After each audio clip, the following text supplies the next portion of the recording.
कोरेगाव पार्कमधील जमीन व्यवहार रद्द करण्यासाठी अमेडिया कंपनीचा अर्ज, दंडासह मुद्रांक शुल्काचे 42 कोटी भरा, मगच व्यवहार रद्द होणार, महसूल विभागाकडून स्पष्ट.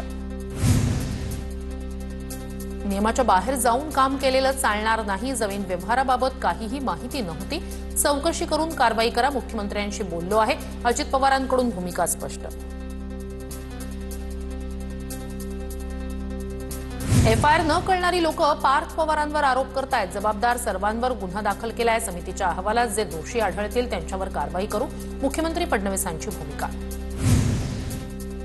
ज्यांनी व्यवहारात सह्या केल्या त्यांच्यावर गुन्हा दाखल, पार्थ पवारांवर गुन्हा का नाही या प्रश्नावर अजित पवारांचं उत्तर, कुणाच्या दबावाखाली व्यवहार झाला, नोंदणी कशी झाली, चौकशी होणार, उपमुख्यमंत्री अजित पवार यांची माहिती. जमिनीची नोंदणी करण्यासाठी जे गेले होते त्यांच्यावर गुन्हा दाखल, त्यात पार्थ पवार नव्हते, 1 महिन्याच्या आत चौकशी करून अहवाल येईल, कुणीही वाचणार नाही, बावनकुळेंची प्रतिक्रिया. या प्रकरणी मुख्यमंत्र्यांनी समिती नेमली आहे, 1 महिन्यात दूध का दूध, पाणी का पाणी होईल, एकनाथ शिंदे यांची प्रतिक्रिया. चोरलेल्या जागेसाठी मुख्यमंत्री पांघरुण घालायला बसले आहेत, उद्धव ठाकरेंचा हल्लाबोल, तर जमिनी बळकावण्याचं काम सुरू आहे, ठाकरेंचा हल्लाबोल. पार्थ पवारांवर कारवाई झाली पाहिजे, राज्य सरकार लपवाछुपवी करतंय, एकनाथ खडसे आणि अजित पवार यांना वेगळा न्याय का, महसूल खातं अजित पवारांना वाचवत आहे, अंबादास दानवे यांची टीका. अजित पवारांच्या भूमिकेमुळे गैरव्यवहार झाल्याचं दिसतंय, पार्थ पवार जमीन व्यवहार प्रकरणातील अजित पवारांच्या भूमिकेवर एकनाथ खडसेंची टीका, तर कायद्याच्या चौकटीतून चौकशी व्हायला पाहिजे, खडसेंची मागणी. सुप्रिया सुळे यांनी पार्थ पवारांबाबत घेतलेल्या भूमिकेवरून शरद पवारांच्या राष्ट्रवादीचे पदाधिकारी नाराज, सूत्रांची माहिती. सुप्रिया सुळे पार्थ पवारांविरोधात कोणतीही ठोस भूमिका घेत नसल्यानं अंतर्गत नाराजी असल्याची माहिती. कोरेगाव पार्कमधील जमीन विक्रीच्या परवानगीसाठी फाईल माझ्याकडे आली होती, माझ्या नकारानंतर फाईलसाठी दबाव टाकण्यात आला, नंतर 2013 मध्ये थोरात यांनीही परवानगीसाठी नकार दिला, खडसे यांची माहिती. अमेडिया कंपनीचा सहभाग असलेला पुण्यातील आणखी एक जमीन घोटाळ्यासमोर, कृषी विभागाच्या जमिनीवर बेकायदेशीर ताबा मिळवून अपहार केल्याचा आरोप, दिग्विजय पाटील, शीतल तेजबानीसह तहसीलदार येवलेंवर गुन्हा दाखल. मीरा भाईंदरमध्ये सरनाईक यांनी 200 कोटींची जागा 3 कोटीत लाटली, विजय वडेट्टीवार यांचा सरनाईकांवर आरोप. आज सविस्तर माहिती देणार विजय वडेट्टीवार यांची माहिती. धनंजय मुंडेंनी मला मारण्याची सुपारी दिली, 2.5 कोटींची डील झाली होती, जेवणात विष टाकून मारण्याचा किंवा गाडीचा अपघात करून मारण्याचा डाव होता, मनोज जरांगे यांचा गंभीर आरोप. धनंजय मुंडेंनी मला खेटायला नको होतं, तुम्हाला नाक घासायला लावेन, लक्षात ठेवा, जरांगेंचा इशारा. पंकजा मुंडे, धनंजय देशमुख, सुरेश धस यांच्यासह बावनकुळेंच्या भाच्या बाबत आरोपींकडे खूप माहिती, जरांगेंचा दावा. नार्को टेस्टसाठी तयार, सीबीआयच्या पुढील कोणतीही चौकशी असेल तर तीही लावा, जरांगेंनी धनंजय मुंडेंचं आव्हान स्वीकारलं. जरांगेंनी पत्रकार परिषदेत ऑडिओ क्लिप ऐकवली. आजकाल एआयनं काहीही करता येतं, माझ्यावरील आरोप खोटे, धनंजय मुंडेंनी जरांगेंचे आरोप फेटाळले. आरोपींची भाऊबीजेच्या दिवशी धनंजय मुंडेंसोबत भेट, गाडी घेऊन द्या असा आरोपींनी उल्लेख केल्याची जरांगेंची माहिती. गाडीला गाडी ठोकतो असंही आरोपींना सांगितल्याचा जरांगेंचा दावा. जरांगेंनी दिलेले पुरावे खरे असतील तर आरोपींवर कारवाई व्हावी, मनोज जरांगेंच्या आरोपावर मंत्री राधाकृष्ण विखे पाटील यांची प्रतिक्रिया. एसआयटी नेमून मनोज जरांगेंच्या हत्येचा कट रचणाऱ्यांची चौकशी करावी, केंद्रीय पातळीवरही चौकशीसाठी मागणी करणार, बजरंग सोनावणे यांची माहिती. जरांगेंना जीवे मारण्याचा कट रचणाऱ्यांवर कठोर कारवाई करा आणि जरांगेंना शासकीय सुरक्षा द्या, सुरेश धस यांचं मुख्यमंत्र्यांना पत्र. मनोज जरांगेंना Z+ सुरक्षा द्यावी, आमदार विजयसिंह पंडित आणि आमदार प्रकाश सोळंके यांचं मुख्यमंत्र्यांना पत्र. जरांगेंना जीवे मारण्याचा कट रचल्याप्रकरणी आरोपींना 12 तारखेपर्यंत पोलीस कोठडी, दादा गरड आणि अमोल खुणे अशी आरोपींची नावं. कर्जबाजारी व्हायचं आणि पुन्हा कर्जमाफीची मागणी करायची, मंत्री राधाकृष्ण विखे पाटील यांचं वक्तव्य. मात्र चूक लक्षात येताच राधाकृष्ण विखे पाटील यांच्याकडून सारवासारव. उद्धव ठाकरे आज जालना दौऱ्यावर, दुपारी जालन्यात पत्रकार परिषद घेणार, शेतकऱ्यांच्या समस्या जाणून घेण्यासाठी ठाकरे मराठवाडा दौऱ्यावर. जोपर्यंत एफआरपी जाहीर होत नाही तोपर्यंत सांगली जिल्ह्यातील साखर कारखाने चालू होऊ देणार नाही, ऊस रोखण्याचं आंदोलन आणखी तीव्र केलं जाणार, राजू शेट्टी यांचा इशारा. साताऱ्याच्या कराड तांबे फाट्यावर शेतकरी संघटनेचे पदाधिकारी आणि शेतकऱ्यांचा रास्ता रोको, ऊसाला प्रति टन 4,000चा दर मिळावा यासह इतर मागण्यांसाठी आंदोलन. 2026 मध्ये शरद पवार कुठून निवडून येणार? गोपीचंद पडळकर यांचा सवाल. केवळ 10 आमदारांवर राज्यसभा जिंकता येत नाही. पवारांच्या खासदारकीवरून गोपीचंद पडळकर यांचा टोला.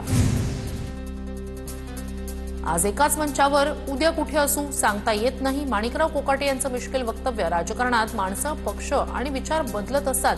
कोकाटेंची प्रतिक्रिया.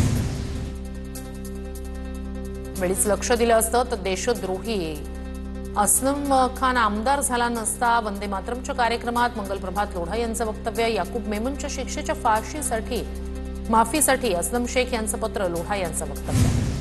वंचित बहुजन आघाडीची 25 नोव्हेंबरला शिवाजी पार्कवर संविधान सन्मान सभा. काँग्रेस नेते राहुल गांधी यांनाही निमंत्रण दिलं जाणार. भाजप महायुतीला मानणारी पार्टी. जिथे शक्य तिकडे महायुती म्हणून लढण्याचा आमचा प्रयत्न. अडचणी असणाऱ्या ठिकाणी मैत्रीपूर्ण लढत करणार. जयकुमार रावल यांची धुळ्यात माहिती. नंदुरबारच्या शहादा नगरपालिकेसाठी भाजपची आढावा बैठक. इच्छुक उमेदवारांच्या 9 नोव्हेंबरला मुलाखती घेतल्या जाणार. विजय चौधरी यांची माहिती. नगरपालिकेवर भाजपचा झेंडा फडकणार. चौधरी यांचा विश्वास. धुळे शहरातील काँग्रेस भवनात काँग्रेस पक्षाच्या शहर विभागाची बैठक संपन्न. आम्ही सर्व जागा जिंकू. खासदार शोभा बच्छाव यांचा विश्वास. धुळ्याच्या शिंदखेडा नगरपंचायत निवडणुकीच्या पार्श्वभूमीवर भाजपची बैठक. आमदार राम भदाणे यांच्या उपस्थितीत सहविचार सभेचं आयोजन. ग्रामपंचायतीसह 3 नगर परिषदांवर भाजपचा झेंडा फडकणार. आमदार राम भदाणे यांचा विश्वास. सिंधुदुर्गमध्ये स्थानिक स्वराज्य संस्था निवडणुकीसाठी प्रशासन सज्ज. जिल्हाधिकारी तृप्ती धोडमिसे यांची माहिती. सिंधुदुर्ग जिल्ह्यातील 74 मतदान केंद्रांवर मतदान होणार. विश्वविजेत्या भारतीय महिला क्रिकेट संघाची खेळाडू राधा यादवचं कांदिवली पोलिसांकडून स्वागत. राधा यादवचा पोलिसांसोबत मराठीत संवाद. उल्वे कोस्टल रोडमुळे नवी मुंबई कनेक्टिव्हिटीचा नवा अध्याय पाहायला मिळणार. नवी मुंबई विमानतळ आणि सुविधांसाठी हा मार्ग महत्वाचा ठरणार. कनेक्टिव्हिटी बळकट करण्यासाठी उल्वे किनारी मार्ग प्रकल्प सिडकोकडून हाती. सीएसएमटी स्थानकावर आंदोलन करणाऱ्या रेल्वे कर्मचाऱ्यांच्या अडचणी वाढण्याची शक्यता. रेल्वे कर्मचाऱ्यांच्या आंदोलनाची रेल्वे पोलिसांकडून सखोल चौकशी केली जाणार. सूत्रांची माहिती. राज्याच्या बहुतांश भागात तापमानाचा पारा घसरला. राज्यात थंडीची चाहूल लागल्याचे संकेत. येत्या काही दिवसात थंडीचा जोर वाढण्याचा हवामान विभागाचा अंदाज. राज्यात बीएड अभ्यासक्रमाला 2025-26 या शैक्षणिक वर्षासाठी विद्यार्थ्यांचा चांगला प्रतिसाद. 483 महाविद्यालयांमधील 36,698 जागांपैकी 33,877 जागांवर विद्यार्थ्यांचे प्रवेश निश्चित. सलग 3ऱ्या वर्षी मुलींची संख्या मुलांपेक्षा जास्त. दिव्यातील बेकायदा बांधकाम इमारती तोडल्यामुळे 275 कुटुंब रस्त्यावर. दिव्यातील 7 इमारतींमधील बेघर नागरिकांचा पालिकेला घेराव. बिल्डरवर गुन्हा दाखल करा. आम्हाला घरं द्या किंवा पैसे द्या अशी मागणी. चेंबूरमध्ये किन्नर जगद्गुरू यांच्याकडून ममता कुलकर्णी यांची प्रतिकात्मक अंत्ययात्रा. ममता कुलकर्णी यांनी दाऊदच्या समर्थनार्थ केलं होतं वक्तव्य. जगद्गुरू यांनी काढलेल्या अंत्ययात्रेत नागरिकांचा मोठ्या प्रमाणात सहभाग. दादर इथल्या स्टार मॉलमध्ये आग लागल्याची घटना. आग विझवताना अग्निशमन दलाच्या 5 जवानांचा धुरामुळे श्वास गुदमरला. एक फायर स्टेशन ऑफिसर आणि 4 फायरमन यांना केईएम रुग्णालयात केलं दाखल. पुण्यात पोलिसांचा नवा खाकी पॅटर्न. बिबवेवाडीत विविध गुन्ह्यांमधील आरोपींची पोलिसांकडून धिंड. रस्त्यावर थेट गुडघ्यावर बसवत आरोपींना पोलिसांनी प्रतिज्ञा म्हणायला लावली. तुर्भे एमआयडीसी पोलिसांकडून माजी नगरसेवकाला अटक. हत्या केल्याच्या आरोपाखाली अर्जुन अडागळेला अटक. अर्जुन अडागळे हा शिंदेंच्या शिवसेनेतील पदाधिकारी. महाड मनसे शहर प्रमुख पंकज उमासरे यांच्यावर झालेल्या मारहाण प्रकरणी कारवाई. 2 आरोपींना अटक. 6 जणांना नोटीस. महाड बंद ठेवण्याचा मनसेनं दिला होता इशारा. कराड पालीमधील खंडोबाच्या स्वयंभू शिवलिंगाला वज्रलेप लावला जाणार. या निमित्तानं 10 नोव्हेंबर ते 16 नोव्हेंबरपर्यंत खंडोबाचं दर्शन भाविकांसाठी बंद राहणार. तर 17 तारखेपासून दर्शन पुन्हा सुरू होणार. मार्तंड देवस्थान ट्रस्टची माहिती. मालेगाव तालुक्यातील ढवळेश्वर इथल्या पपई उत्पादक शेतकऱ्याचं मोठं नुकसान. 8 एकर शेतीतील पपईचं फळ काढणीच्या वेळेसच पावसाची हजेरी. 8 एकरात साधारणतः 20 लाखापेक्षा जास्त नुकसान.